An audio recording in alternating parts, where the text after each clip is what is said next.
আজকের সামাজিক যোগাযোগ মাধ্যমের একটি ঘটনা অত্যন্ত আলোচনার জন্ম দিয়েছে। সেই ঘটনাটি হলো বরগুনাতে বিএনপি নেতার এক ছেলে সেখানকার একজন বয়োজ্যেষ্ঠ ব্যক্তির সাথে কিছুটা বেয়াদবিমূলক আচরণ করছেন এবং তাকে মারধরেরও চেষ্টা করছেন। আর সেই বিএনপি নেতার ছেলের বক্তব্য হলো যে সেই বয়োজ্যেষ্ঠ ব্যক্তি একজন ভুয়া কর্নেলের পরিচয়ে, একজন ভুয়া মুক্তিযোদ্ধার পরিচয়ে আওয়ামী লীগ সরকারের শাসনামলে এলাকাবাসীর উপর অকথ্য নির্যাতন করত এবং বিভিন্ন অশালীন আচরণ করত। এই জন্য তাকে বহুদিন পর দেখতে পেয়ে তার উপর এ ধরনের একটা আচরণ করেছে। এই ঘটনাটিকে নিয়ে সামাজিক যোগাযোগ মাধ্যমে ব্যাপক আলোচনা হচ্ছে, পক্ষে বিপক্ষে নানা রকমের অনেক কথাবার্তা চলছে। আমরা এই বিষয়টিকে কেমনভাবে দেখব? কেউ কেউ বলছেন যে বয়োজ্যেষ্ঠ একজন মানুষ, তার বাবার বয়সী, তার সাথে এ ধরনের আচরণ না করলেই তো পারত। এ ধরনের আচরণ করাটা এটা অত্যন্ত অমানবিক একটা আচরণ। আবার কেউ কেউ বিষয়টিকে এমনভাবে বলতে চাচ্ছেন যে বিগত আওয়ামী লীগ সরকারের আমলে কি ধরনের অকথ্য নির্যাতন বিরোধী দল এবং মতের উপর কি পরিমাণে অকথ্য জুলুম এবং অত্যাচার আওয়ামী লীগ সরকার করেছে তা আমাদের সকলেরই জানা আছে। আওয়ামী লীগ সরকারের আমলে আমরা এমন অনেক বয়োজ্যেষ্ঠ ব্যক্তির আচরণ দেখেছি যে আচরণ দেখলে কোনোভাবেই এটা বোঝার কোনো সুযোগ নেই যে তিনি একজন বয়োজ্যেষ্ঠ ব্যক্তি। তার আচার আচরণ থেকে শুরু করে কথাবার্তা প্রত্যেকটা ব্যাপারে একটা ম্যাচুরিটি আসার কথা ছিল, একটা পরিণত ভাব আসার কথা ছিল। তার বদৌলতে প্রত্যেকটা মানুষকে, যারা কট্টর আওয়ামীপন্থী ছিল, যারা সরকারের হালুয়া রুটির ভাগ খেত, তাদেরকে আমরা দেখেছি তারা তাদের বয়সের দিকে লক্ষ্য না করে যাচ্ছে তাই আচরণ দেশের মানুষের সাথে করত।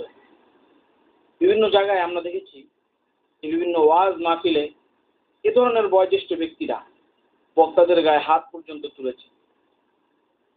আলেম ওলামাদেরকে বিভিন্নভাবে বিভিন্ন অ্যাঙ্গেলে তাদেরকে হেয় প্রতিপন্ন করার চেষ্টা তারা করেছে। আবার বিভিন্ন এলাকাতে আমরা দেখেছি এ ধরনের বয়োজ্যেষ্ঠ ব্যক্তিদের প্রভাবে এলাকার যুব সমাজ থেকে শুরু করে বিরোধী দল এবং মতের মানুষগুলো তাতে ঘুমাতে পারেনি। যখনই গ্রেফতারি অভিযান চালানো হয়েছে, তারা মানুষের বাড়িতে গিয়ে গিয়ে মানুষকে গ্রেফতার করিয়েছে। শত শত বাবা মায়ের বুক খালি করেছে, শত শত সন্তানকে তারা এতিম করেছে, শত শত মায়ের বুক তারা খালি করেছে। তাদের এই আচরণগুলোর দিকে লক্ষ্য করে আবার অনেকে বলছেন যে তার সাথে যেটা করা হয়েছে সেটা যথার্থ করা হয়েছে। এখন আমরা এই বিষয়টিকে কিভাবে মূল্যায়ন করব? আসলে যদি মানবিক দৃষ্টি থেকে আমরা তাকাই, যদি মানবিক দৃষ্টিতে এই বৃদ্ধ লোকটির দিকে আমরা তাকাই, তাহলে নিঃসন্দেহে এ ধরনের আচরণ তিনি কামনা করেন না।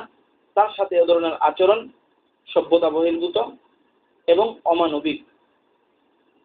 কিন্তু পক্ষান্তরে তার সাথে যারা এই আচরণটা করেছেন তাদের বক্তব্য যদি আমরা শুনি, তাদের পক্ষ থেকে তাদের যুক্তি যদি আমরা দেখি, তাদের স্টেটমেন্ট যদি আমরা শোনার চেষ্টা করি, তাহলে আমরা স্পষ্ট বুঝব যে কেন এই বয়োজ্যেষ্ঠ বাবার বয়সী মানুষটির সাথে তার হাঁটুর বয়সী, তার ছেলের বয়সী একজন ব্যক্তি এই আচরণটা করেছে।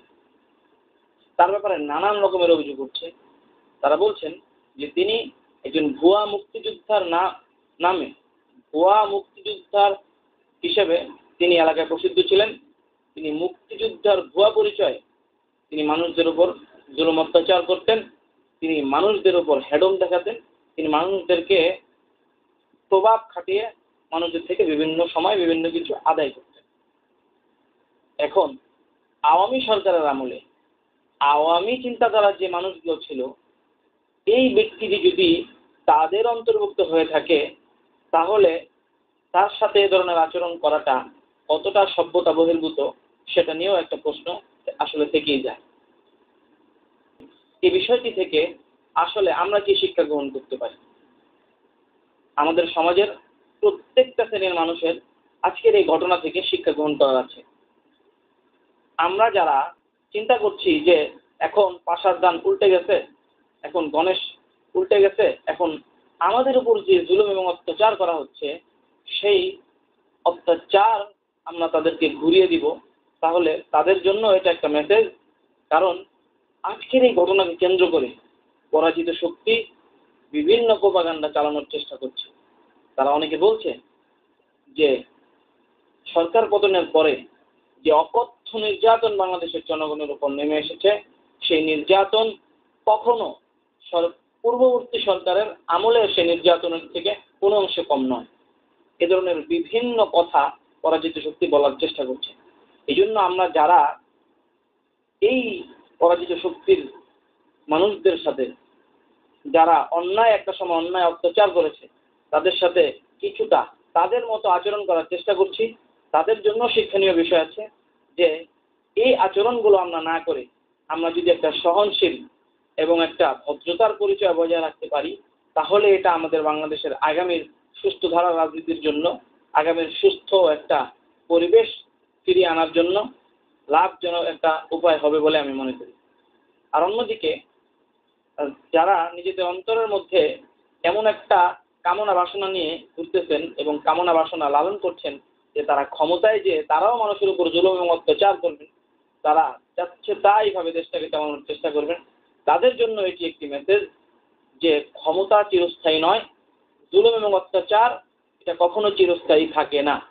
জুলুম এবং অত্যাচারের শুরুটা জালেমদের জন্য অত্যন্ত তৃপ্তিদায়ক হলেও তার শেষটা অত্যন্ত লজ্জাজনক। কাজেই যারা এখনো বাংলাদেশে ক্ষমতায় গেলে এ ধরনের চিন্তাধারা লালন করছেন, তাদের জন্য এটি একটি সূক্ষ্ম মেসেজ যে তারাও যদি বাংলাদেশের মানুষের সাথে এ ধরনের জুলুম অত্যাচার করতে চায়, তাহলে তাদের পরিণত এর চাইতে ভালো কিছু হবে না। বটম লাইন, আমাদের সকলকেই আজকের এই ঘটনা থেকে শিক্ষা গ্রহণ করে আমাদের করণীয় নির্ধারণ করে একটি স্বচ্ছ এবং সুস্থ বাংলাদেশের পরিবেশ বিনির্মাণে আমাদেরকে সচেষ্ট হতে হবে। আমাদের সকলের নিজেদের দায়িত্ব পালন করতে হবে। যদি আমরা এটা করতে না পারি, তাহলে আমাদের এই স্বাধীনতা, আমাদের এই রক্ত তেমন একটা ফলপ্রসূ হবে না এবং আবারও আমাদের দেশ পরাধীনতার শৃঙ্খলে আবদ্ধ হবে বলে আমি মনে করি।